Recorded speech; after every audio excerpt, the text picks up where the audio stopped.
ഇന്നത്തെ നമ്മുടെ റെസിപ്പി അരിപ്പൊടിയും തേങ്ങയൊക്കെ വെച്ചിട്ട് ആവിയിൽ വേവിച്ചെടുക്കുന്ന ഒരു കിഡു പലഹാരത്തിൻ്റെ റെസിപ്പിയാണ്. നമുക്ക് രാവിലെ വൈകുന്നേരങ്ങളിൽ സ്നാക്കായിട്ടൊക്കെ കഴിക്കാൻ പറ്റുന്ന അടിപൊളി പലഹാരത്തിൻ്റെ റെസിപ്പിയാണ്. അപ്പോൾ അതെങ്ങനെയാണെന്നൊന്ന് പെട്ടെന്ന് വീഡിയോ കണ്ട് നോക്കാം. ഫസ്റ്റ് നമ്മൾ അരക്കപ്പ് അളവിൽ തേങ്ങ മിക്സിയുടെ ജാറിലേക്ക് ചേർത്ത് കൊടുക്കുന്നുണ്ട്. ഞാൻ ഇവിടെ ഏലക്ക പൊടിച്ച ഒരു മിക്സിയുടെ ജാറാണ് എടുത്തിട്ടുള്ളത്, അതാണ് പൊടിയായിട്ട് കാണുന്നത്. ഇനി നമുക്കിതിലേക്ക് 1/4 കപ്പ് അളവിൽ പഞ്ചസാരയാണ് ചേർത്ത് കൊടുക്കുന്നത്. അപ്പോൾ ഏലക്കപ്പൊടി ഇല്ലെങ്കിൽ നിങ്ങൾക്ക് 2 ഏലക്കായും കൂടി ചേർത്തിട്ട് നല്ലപോലെ ഒന്ന് പൊടിച്ചെടുക്കാം. ഇനി ഒരു ബൗളിലേക്ക് നമുക്ക് 3/4 കപ്പ് അളവിൽ നൈസായിട്ടുള്ള അരിപ്പൊടി ഉണ്ടല്ലോ, നമ്മളെ പത്തിരിക്കൊക്കെ എടുക്കുന്നത്, അതും 1/4 കപ്പ് അളവിൽ ഞാൻ പുട്ടുപൊടിയും കൂടി ചേർത്ത് കൊടുക്കുന്നുണ്ട്. ഇത് ഓപ്ഷണലാണ്, നിങ്ങൾക്ക് 1 കപ്പിൽ പൊടി പത്തിരീൻ്റെ പൊടി തന്നെ ചേർത്ത് കൊടുക്കാം കേട്ടോ.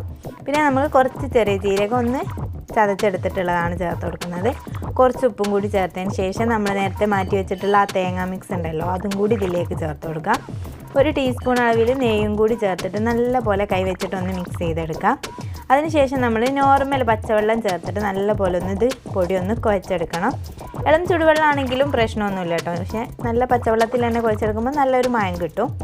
അപ്പോൾ അത് നല്ലപോലെ ഒന്ന് കുഴച്ചെടുക്കണം.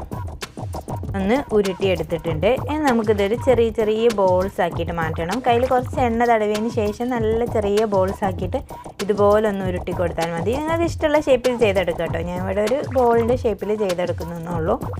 അപ്പോൾ ഇത് നമുക്കൊന്ന് ഇതേപോലെ നമുക്ക് ബാക്കിയുള്ള എല്ലാ മാവും ചെയ്തെടുക്കാം. ഇത് നമുക്ക് ഇഡ്ഡലി തട്ടിലോ എന്തെങ്കിലും ഒരു ആവി കയറ്റുന്ന പാത്രത്തിൽ വെച്ചിട്ട് നല്ലപോലെ ഒന്ന് ആവി കയറ്റിയെടുക്കാം. വായില ഉണ്ടെങ്കിൽ അടിയിൽ വായില വെച്ചിട്ട് ചെയ്യുകയാണെങ്കിൽ നല്ലൊരു ഫ്ലേവറും കൂടി കിട്ടും കേട്ടോ. അപ്പോൾ നല്ലപോലെ കുക്കായിട്ട് കിട്ടിയിട്ടുണ്ട്. ഇനി ഞാൻ ഇവിടെ നല്ല കട്ടിയുള്ള 2 കപ്പ് തേങ്ങാപ്പാലാണ് കേട്ടോ എടുത്തിട്ടുള്ളത്. അതിലേക്ക് നമുക്ക് കുറച്ച് പഞ്ചസാര ചേർത്ത് കൊടുക്കാം. നിങ്ങളുടെ മധുരത്തിനനുസരിച്ച് ചേർത്ത് കൊടുക്കാം കേട്ടോ. ഒരു നുള്ള ഏലക്കാപ്പൊടിയും കൂടി ചേർത്ത് കൊടുക്കുന്നുണ്ട്. എന്നിട്ട് നല്ലപോലെ പഞ്ചസാരയൊക്കെ ഒന്ന് മിക്സ് ആവുന്ന വരെ മിക്സ് ചെയ്തെടുക്കാം. നല്ല കട്ടിയുള്ള തേങ്ങാപ്പാലായിരിക്കും കേട്ടോ, ഇതിനൊന്ന് നല്ല ടേസ്റ്റ് ഉണ്ടാവുക.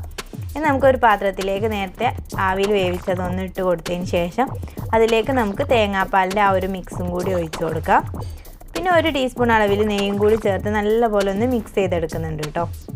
അത്യാവശ്യം ഒരു ചൂടുള്ള പലഹാരത്തിലേക്ക് തേങ്ങാപ്പാൽ ഒഴിച്ച് കഴിക്കാൻ വേണ്ടി നല്ല ടേസ്റ്റാണ്. അപ്പോൾ ഞാനിവിടെ നല്ലപോലെ നെയ്യ് മിക്സ് ആക്കാതെ വെച്ചിട്ടുള്ളത് നല്ലൊരു ഭംഗിക്ക് വേണ്ടിയിട്ടാണ് കേട്ടോ, ഫോട്ടോ എടുക്കുമ്പോൾ. അപ്പോൾ എല്ലാവരും വീട്ടിലൊന്ന് ട്രൈ ചെയ്ത് നോക്കാം.